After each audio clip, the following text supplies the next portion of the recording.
Hello everyone, how are you all? I hope you all are enjoying good health, good learning. हम लोग tenses को पढ़ रहे हैं. टेंस यानी हिंदी में कहते हैं काल. तो टेंस जो है टाइम जो समय होता है उसको रिप्रेजेंट करता है. टेंस समय को रिप्रेजेंट करता है, प्रदर्शित करता है. टेंस से हमें मालूम होता है कि कोई काम किस समय हुआ है. जैसे present tense, past tense, future tense. जो काम वर्तमान समय में होती है उसे प्रेजेंट टेंस कहते हैं. जो काम पहले हो चुका है उसे पास्ट टेंस कहते हैं. और जो काम भविष्य में होगा तो वो फ्यूचर टेंस कहते हैं, फ्यूचर टेंस में होता है. तो हम लोग इस समय प्रेजेंट टेंस पढ़ रहे हैं. प्रेजेंट इंडेफिनिट टेंस आपने पढ़ा.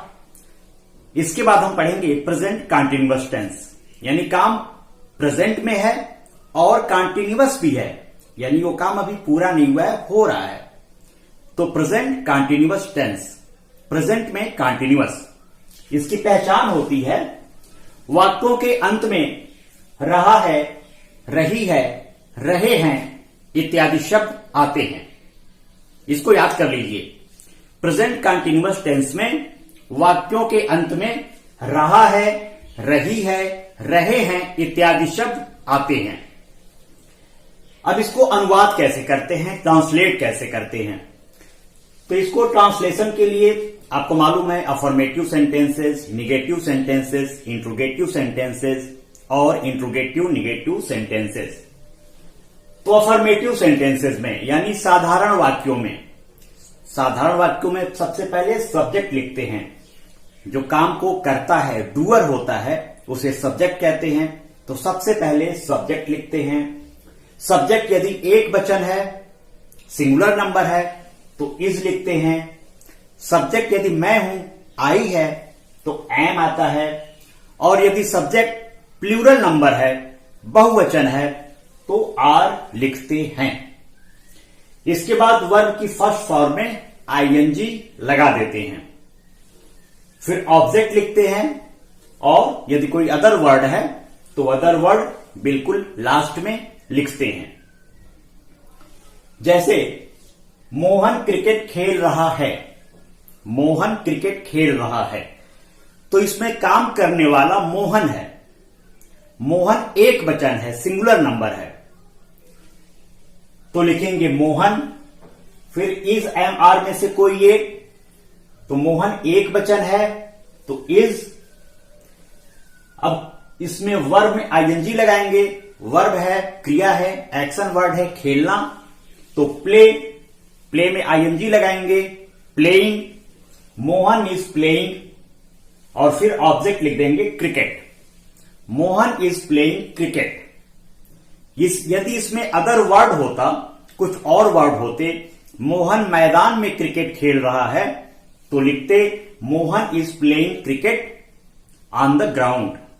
तो ऑन द ग्राउंड यहां पे अदर वर्ड हो जाएगा. तो आपने देखा कि एक वचन कर्ता के साथ इज लगता है, वर्ब में आईएनजी, फिर ऑब्जेक्ट, फिर अदर वर्ड. मोहन क्रिकेट खेल रहा है, Mohan is playing cricket. Ramesh गाना गा रहा है, Ramesh is singing a song. Sita Kanpur जा रही है, Sita is going to Kanpur. इस तरह से हम करते हैं. लेकिन यदि सब्जेक्ट बहुवचन हो, सब्जेक्ट यदि प्लूरल नंबर हो, तो जैसे वे लोग खाना खा रहे हैं, वे लोग खाना खा रहे हैं, वे लोग. वे लोग यानी बहुवचन है ये. इसमें जो सब्जेक्ट है, डूअर है, वे लोग. वे लोग बहुवचन है, प्लूरल नंबर है, तो प्लूरल नंबर के साथ आर आता है. वे लोग खाना खा रहे हैं, दे आर. खाना खाना यानी ईट, ईट में आईएनजी लगाएंगे, eating. Food, they are eating food. इसी तरह यदि सेंटेंस हो, मैं आम खा रहा हूं, मैं आम खा रहा हूं, आई एम ईटिंग मैंगो, तो आई के साथ एम लगेगा. I am eating mango. तो देखिए ये जितने काम हो रहे हैं वर्तमान काल में प्रेजेंट टेंस में हो रहे हैं और अभी जारी हैं। यानी मैं आम खा रहा हूं यानी अभी भी खा रहा हूं, तो ये प्रेजेंट कंटिन्यूअस में आएगा। और यदि अफर्मेटिव सेंटेंसेज है तो सब्जेक्ट, फिर इज एम आर, फिर वर्ब में आईएनजी, फिर ऑब्जेक्ट और फिर अदर वर्ड। तो प्रेजेंट कंटिन्यूअस टेंस में अफर्मेटिव सेंटेंसेस में पहले सब्जेक्ट आएगा, फिर इज एम आर में से कोई एक सब्जेक्ट के अनुसार, नंबर के अनुसार, फिर वर्ब में आईएनजी, फिर ऑब्जेक्ट और फिर अदर वर्ड। अब हम लोग आते हैं निगेटिव सेंटेंसेस में, नकारात्मक वाक्यों में। नकारात्मक वाक्यों जिसमें नहीं रहता है, तो पहले सब्जेक्ट लिखेंगे, फिर इज एम आर में से कोई एक सब्जेक्ट नंबर के अनुसार, फिर नॉट, इसके बाद इज एम आर के बाद नॉट लगाएंगे, फिर वर्ब में आईएनजी लिखेंगे, फिर ऑब्जेक्ट और फिर अदर वर्ड। निगेटिव सेंटेंसेस में नकारात्मक वाक्यों के लिए स्ट्रक्चर है। निगेटिव सेंटेंसेस का स्ट्रक्चर है सब्जेक्ट, इज एम आर में से कोई एक, फिर नॉट, फिर वर्ब में आईएनजी, फिर ऑब्जेक्ट और फिर अदर वर्ड। जैसे मोहन क्रिकेट नहीं खेल रहा है, मोहन क्रिकेट नहीं खेल रहा है। मोहन इज नॉट, मोहन एक वचन है, इज आएगा, इसके बाद नॉट आएगा। Mohan is not playing cricket. इसी तरह यदि सेंटेंस है, निगेटिव सेंटेंस है, वे लोग खाना नहीं खा रहे हैं, वे लोग खाना नहीं खा रहे हैं। They are not eating food, they are not eating food.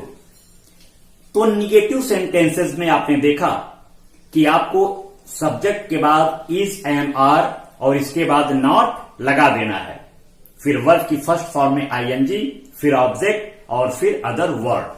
इस तरह से बहुत आसानी से आप प्रेजेंट कंटिन्यूअस टेंस के निगेटिव सेंटेंसेस को ट्रांसलेट कर लेंगे। अब आते हैं इंट्रोगेटिव सेंटेंसेस पे। इंट्रोगेटिव सेंटेंसेस में जो डब्ल्यू वाले शब्द होते हैं, क्वेश्चन वर्ड, जैसे why, where, which, what, when, इसकी इंग्लिश पहले लिखते हैं जो डब्ल्यू वाले शब्द होते हैं। लेकिन इस बात को ध्यान रखिए कि इंट्रोगेटिव सेंटेंसेस में जो सेंटेंस क्या से स्टार्ट होते हैं उसकी इंग्लिश नहीं लिखते हैं। जो सेंटेंसेस क्या से स्टार्ट होते हैं उसमें डायरेक्ट हम इज एम आर लिख देते हैं, व्हाट नहीं लिखते। यदि सेंटेंस क्या से स्टार्ट हुआ है, जैसे क्या मैं आ रहा हूं, एम आई कमिंग, क्या मोहन खा रहा है, इज मोहन ईटिंग। लेकिन यदि क्या बीच में आया हुआ है, सेंटेंसेस के बीच में, तब हम लिखते हैं, जैसे मोहन क्या खा रहा है, मोहन क्या खा रहा है, what is Mohan eating. Sita क्या कर रही है, व्हाट इज सीता डूइंग। मेरे पापा कहां जा रहे हैं, where is my father going. तो यदि क्या सेंटेंस के बीच में आएगा तो उसकी इंग्लिश लिखेंगे, लेकिन यदि सेंटेंस के स्टार्टिंग में क्या लिखा है तो उसकी इंग्लिश नहीं लिखेंगे। इस बात को ध्यान दीजिएगा। अब हम इस सेंटेंस पे आते हैं, मोहन क्रिकेट क्यों खेल रहा है। यदि सेंटेंस होता मोहन क्रिकेट क्यों खेल रहा है, तो क्यों, वाई, वाई सबसे पहले आ जाएगा, वाई। वाई के बाद मोहन एक वचन है तो इज आएगा, why is Mohan playing cricket. Mohan cricket क्यों खेल रहा है, why is Mohan playing cricket. इसी तरह सेंटेंस हो, वे लोग खाना कब खा रहे हैं, वे लोग खाना कब खा रहे हैं। कब, कब की इंग्लिश होती है व्हेन, तो व्हेन यहां पे सबसे पहले आ जाएगा, व्हेन और सब्जेक्ट है दे, दे बहुवचन है, प्लूरल नंबर है, तो आर आएगा। वेन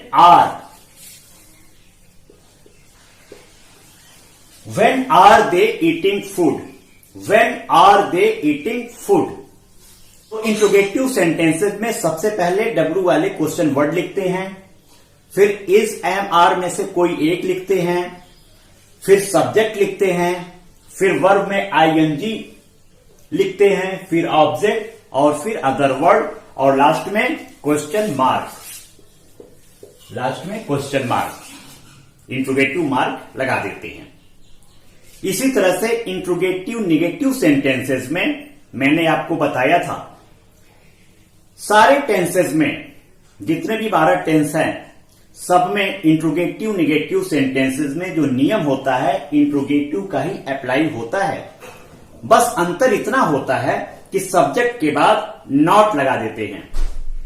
इंट्रोगेटिव निगेटिव सेंटेंसेस में सब्जेक्ट के बाद नॉट लगा देते हैं। जैसे मोहन क्रिकेट क्यों नहीं खेल रहा है, यदि इसमें नहीं लगा दें तो ये इंट्रोगेटिव निगेटिव सेंटेंस बन जाएगा, यानी प्रश्नवाचक भी रहेगा और नकारात्मक भी हो जाएगा। प्रश्नवाचक नकारात्मक वाक्य में सब्जेक्ट के बाद नॉट लगाते हैं। तो यदि सेंटेंस है मोहन क्रिकेट क्यों नहीं खेल रहा है, तो इसको ट्रांसलेट करेंगे why is Mohan, Mohan subject है तो मोहन के बाद नॉट लगा देंगे। Why is Mohan not playing cricket, why is Mohan not playing cricket. इसी तरह यदि सेंटेंस है वे लोग खाना कब नहीं खा रहे हैं, इंट्रोगेटिव नेगेटिव सेंटेंस वे लोग खाना कब नहीं खा रहे हैं, तो यहां पर भी हम सब्जेक्ट के बाद नॉट लगा देंगे। वेन आर दे सब्जेक्ट है, डूअर है, तो दे के बाद नॉट लगा देंगे। When are they not eating food, when are they not eating food. इस तरह से आप प्रेजेंट कंटीन्यूअस टेंस के जितने भी एक्सरसाइज बुक में दिए हुए हैं, चाहे वो कॉम्पिटिटिव बुक्स हो, चाहे वो एकेडमिक बुक हैं जो आपके सिलेबस में हैं, उसमें से एक एक हिंदी के वाक्यों को प्रेजेंट कंटीन्यूअस टेंस के इस फार्मूला से, इस स्ट्रक्चर से सॉल्व करेंगे। अफर्मेटिव सेंटेंसेस का स्ट्रक्चर, निगेटिव सेंटेंसेस का स्ट्रक्चर, इंट्रोगेटिव सेंटेंसेस का स्ट्रक्चर, और इंट्रोगेटिव निगेटिव सेंटेंसेस में आपको मालूम है सब्जेक्ट के बाद नॉट आ जाता है। इस तरह से आप इसे ट्रांसलेट करेंगे। जितने भी बुक में एक्सरसाइजेस दिए हुए हैं, चाहे वो कंप्लीशन की बुक हो, चाहे वो आपके सिलेबस की बुक हो, बहुत अच्छी तरीके से आप इस स्ट्रक्चर को बहुत आसानी से डिफाइन किया गया है। आप इन सारे स्ट्रक्चर्स को, पहचान को कॉपी में लिख लीजिए ताकि आपको कोई प्रॉब्लम ना हो। स्ट्रक्चर को कॉपी में लिखने से बहुत ही फायदा आपको होगा। एक बार यदि आपने टेंस की कॉपी बना लिया तो वो आपके लिए काफी समय तक काम करती है। तो आप लोग टेंस की एक अलग कॉपी बना करके सारे टेंसेस के स्ट्रक्चर को, अफर्मेटिव सेंटेंसेस के, निगेटिव सेंटेंसेस के, इंट्रोगेटिव सेंटेंसेस के और इंट्रोगेटिव निगेटिव सेंटेंसेस के स्ट्रक्चर को लिखेंगे और एक्सरसाइजेस को सॉल्व करेंगे। Best of luck for your exam. Happy learning.